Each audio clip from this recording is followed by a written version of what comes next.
কিয়ামতের দিন কেউ সম্পদ নিয়ে, কেউ সন্তান নিয়ে, বাড়ি গাড়ি নিয়ে আল্লাহর কাছে হাজির হলে কোনো লাভ হবে না।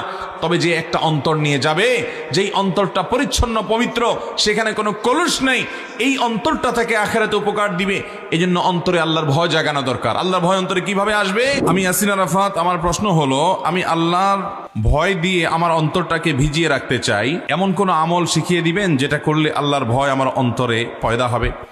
মাশাআল্লাহ, সম্ভবত একজন তরুণ, একজন যুবকের প্রশ্ন, খুবই আশা জাগানিয়া প্রশ্ন, যে আল্লাহর ভয়, আল্লাহ রাব্বুল আলামিনের খৌফ, এটা দিয়ে অন্তরকে তিনি সবসময় জাগ্রত করে রাখতে চান, সমৃদ্ধ করে রাখতে চান। ভাইরা আমার, দুনিয়ার কোনো মানুষের ভয়, এটা আমাদেরকে তটস্থ করে, এটা আমাদেরকে সন্ত্রস্ত করে, এটা আমাদের মধ্যে ত্রাসের সৃষ্টি করে, এটা আমাদেরকে কষ্ট দেয়।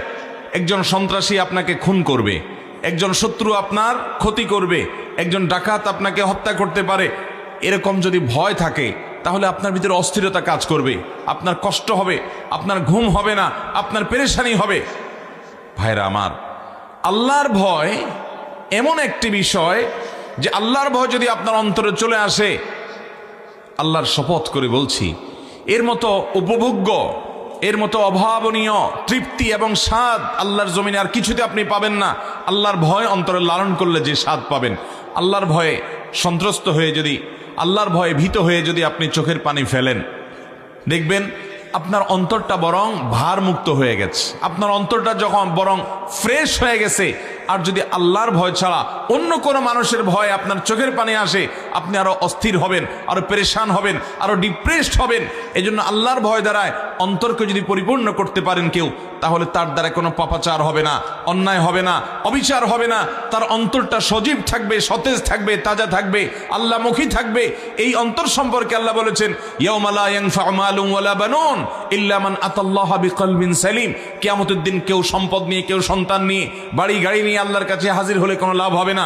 তবে যে একটা অন্তর নিয়ে যাবে, যেই অন্তরটা পরিচ্ছন্ন পবিত্র, সেখানে কোনো কলুষ নেই, এই অন্তরটা থেকে আখিরাতে উপকার দিবে। এই জন্য অন্তরে আল্লাহর ভয় জাগানো দরকার। আল্লাহর ভয় অন্তরে কিভাবে আসবে? নাম্বার 1, আপনাকে কোরআন পাঠ করতে হবে। ওয়াইদা তুলিয়াত আলাইহিম আয়াতুহু যাদাতুহুম ঈমানা। আল্লাহর আয়াত তেলাওয়াত করলে অন্তরে ঈমান বৃদ্ধি পায়। এজন্য ভাইরা, আল্লাহর আয়াত, কোরআন বেশি বেশি করে পড়বেন, বুঝে বুঝে পড়বেন। আজ মুসলমানদের বাসা থেকে কোরআন দূর হয়ে গেছে। স্মার্টফোন এবং নেটের নেশা আমাদেরকে মোবাইলগুলো আমাদেরকে কোরআন থেকে দূরে সরিয়ে ফেলেছে। কোরআন যদি আপনি বুঝে বুঝে পড়েন, অর্থ সহকারে, ব্যাখ্যা সহকারে তিলাওয়াত করেন, প্রতিদিন আপনি কোরআনের সাথে সময় কাটান, আপনার অন্তর আল্লাহর ভয়ে বিগলিত হবে। আলাম ইয়ানি লিল্লাযীনা আমানু আন তাখশা কুলুবুহুম লিযিকরিল্লাহ ওয়া মা নাযালা মিনাল হক। আল্লাহর পক্ষ থেকে যে হক এবং সত্য এসেছে, সেটার কারণে আল্লাহর ভয়ে অন্তরটা বিগলিত হওয়ার সময় কি এখনো আসে নাই ভাই? এই মোবাইল আর কতকাল ফেসবুক, ইউটিউব, টিকটক এবং এই সমস্ত জিনিসের মধ্যে আপনি বুঁদ হয়ে থাকবেন?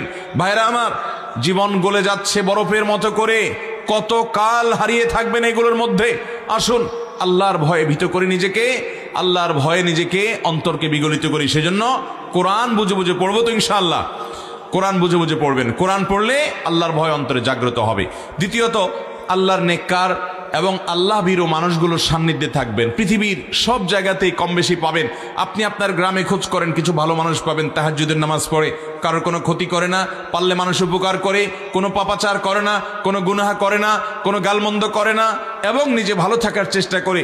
এরকম ভালো মানুষগুলোর সাথে মিশবেন, বন্ধুতা করবেন, তাদের সান্নিধ্যে বসবেন।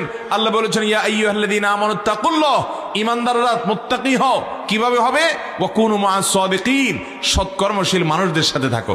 এই জন্য আপনি যখন নেককার মানুষদের সাথে থাকবেন, আল্লাহ ভীরু মানুষদের সাথে থাকবেন, আপনার অন্তরে আল্লাহর ভয় পয়দা হবে। তৃতীয়ত, আপনি যখন এমন কোনো বিষয়ের নেশা ছেড়ে দিবেন, যে বিষয়টি আপনাকে আল্লাহ থেকে দূরে সরায়। আমি প্রায়শই বলার চেষ্টা করি, স্মার্টফোন, যে কোনো অ্যান্ড্রয়েড হোক, আইফোন হোক, এই সমস্ত স্মার্টফোন, ট্যাব, কম্পিউটার ইত্যাদি, এগুলো, ফেসবুক, ইউটিউব ইত্যাদি, এগুলোর নেশা বেশিরভাগ মানুষকে আজ আল্লাহ থেকে দূরে সরিয়ে দিচ্ছে। এগুলোর ব্যবহার অনেকে ইসলামের নামে করছেন, কিন্তু সেগুলো এমনভাবে অনিয়ন্ত্রিতভাবে ব্যবহার করছেন যে আমাদের নামাজে মনোযোগ নাই কেন? Mobile phone. আমাদের কোনো কথা মনে থাকে না কেন? Mobile phone. আমরা ইবাদতে স্বাদ পাই না কেন? স্বাদ না পাওয়ার কারণ মোবাইল ফোনের এডিকশন। এই আসক্তি আমাদের শেষ করে দিচ্ছে। এটাকে নিয়ন্ত্রণ করতে হবে, লিমিটেড সময় ব্যবহার করতে হবে। কল আসলে ধরবেন, কল করা লাগলে করবেন।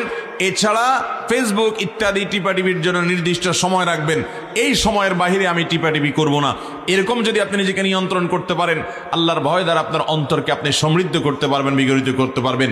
আর যদি এই সমস্ত নানামুখী দুনিয়া আর দুনিয়ার নানামুখী আয়োজন চাকচিক্যের পিছনে নিজেকে এঙ্গেজ করে রাখেন, অন্তর কখনো আল্লাহ রাব্বুল আলামিনের ভয়ে বিগলিত হবে না। অতএব এই মোবাইল ফোনের আসক্তি থেকে বাঁচার জন্য সংগ্রাম করবো তো ইনশাআল্লাহ। এর জন্য সংগ্রাম করতে হবে রীতিমতো। নিজের বিরুদ্ধে নিজে অপারেশন করার ডিসিশন নিতে হবে যে আমি আমার চরিত্রকে বাঁচাবার জন্য, আল্লাহ ভীরুতা তাকওয়া ঢুকানোর জন্য আমি মোবাইল ফোনের আসক্তি থেকে বাঁচার জন্য প্রতিজ্ঞা করব। এটাকে নিয়ন্ত্রিত ব্যবহার করবেন। আসর টু মাগরিব 1 ঘন্টা সকাল, 1 ঘন্টা বিকাল, আপনি মন ভরে আপনি মোবাইল টিপাটিপি করেন। কিন্তু সারাদিন যখন খুশি তখন শুইতে শুইতে, ঘুমাইতে ঘুমাইতে, টয়লেট থেকে বাইর হইতে, রাস্তায় হাঁটতে, বহু যুবক রাস্তা দেখা যায় 2 হাতে মোবাইল টিপতে টিপতে এমনভাবে হাঁটে যে সামনে কি পিলার আছে না গাড়ি আছে। প্রায় আমরা পত্রিকা খুললে দেখি যে মোবাইল টিপতে টিপতে অথবা কানে হেডফোন দিয়ে গান শুনতে শুনতে রেল লাইন পার হতে গিয়ে রেলের নিচে কাটা পড়ে শেষ হয়ে গেছে। প্রায় পত্রিকা দেখা যায়। ভাইরা আমার, দুনিয়া এবং আখেরাত দুইটা ধ্বংস করে দিচ্ছে স্মার্টফোন। অতএব মোবাইলের ব্যবহার নিয়ন্ত্রণ করলে আল্লাহর ভয় দ্বারা অন্তরকে বিগলিত করা যাবে। আল্লাহ তাআলা আমাদের সবাইকে আল্লাহর ভয়ের এই দৌলতটি দান করুন, বলুন আমিন।